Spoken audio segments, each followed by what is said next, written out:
उदयपुर संभाग के साथ देश प्रदेश की तमाम बड़ी खबरों को देखने के लिए सब्सक्राइब करें टी न्यूज, खबर हर कीमत पर। नमस्कार, मैं नेहा मोदी और आप देख रहे हैं टी न्यूज राजस्थान। देश में कानून एवं न्याय मंत्री अर्जुन राम मेघवाल द्वारा मीराबाई के लिए दिए गए विवादित बयान को लेकर आज उदयपुर में राजपूत समाज के लोगों ने राष्ट्रपति के नाम जिला कलेक्टर को ज्ञापन सौंपा। इन लोगों का कहना है कि जिस पद पर मंत्री जी हैं उन्हें इस तरह की टिप्पणी नहीं करनी चाहिए जिससे लोगों की भावनाओं को ठेस पहुंचे।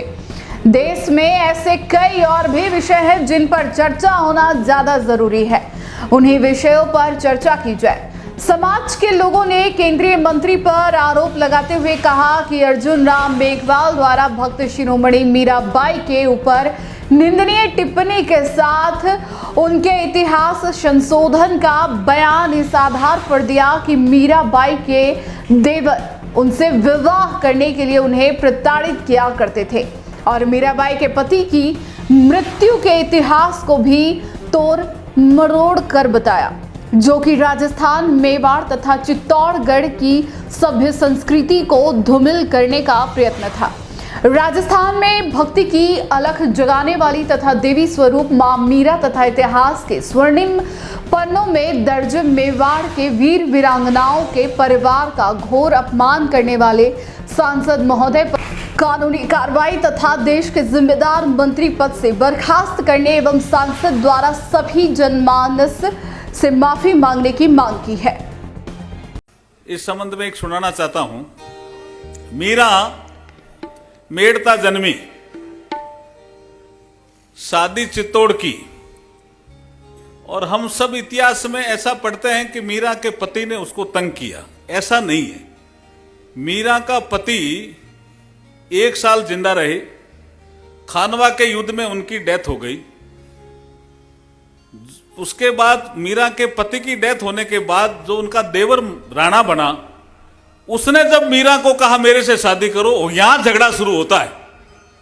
और जो राणा तंग करता है वो देवर होता है। इतिहास में कई चीजें लिखी कुछ अलग तरह से रहती है, तो उसका संशोधन भी स्वामी जी ऐसा कहते रहते हैं हमें, सुविधानंद जी, के संशोधन भी अपने को ही करना और तो कौन करेगा। मेरा नाम धनश्री चौहान है और हम आज यहाँ पर माननीय महामहिम राष्ट्रपति महोदया को ज्ञापन देने के लिए यहाँ पे प्रस्तुत हुए हैं। जो केंद्रीय मंत्री है अर्जुन राम जी मेघवाल, उन्होंने जो मीराबाई के लिए जो अनर्गल टिप्पणियाँ की है उसके विरोध में हम लोग यहाँ पे आए हैं और हम यही चाहते हैं कि उनके खिलाफ कड़ी से कड़ी कार्रवाई की जाए, उनको इस पद से, मंत्री पद से बर्खास्त किया जाए और जो भी उचित रूप से कानूनी कार्रवाई हो वो उनके ऊपर की जाए और उनको पूरे राजस्थान, भारत और इस मेवाड़ के लोगों से तो माफ़ी मांगनी ही पड़ेगी।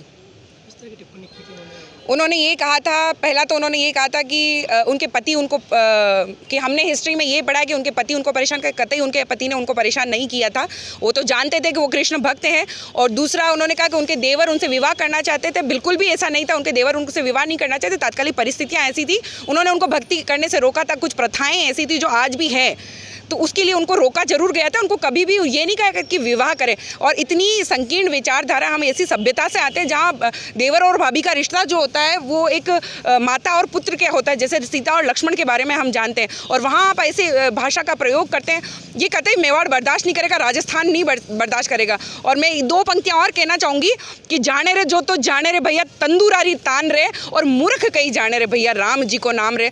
तो वो जो भक्त शिरोमणि मीराबाई है, जो जिसने भक्ति आंदोलन चलाया है, जिन्होंने भक्ति की अलख जगाई है, आप उनके खिलाफ जो ऐसे शब्दों का प्रयोग करें वो बहुत गलत है। और आप क्योंकि मुख से निकले हुए वचन कभी भी वापस नहीं आते हैं, लेकिन आपको माफ़ी जरूर मांगनी चाहिए।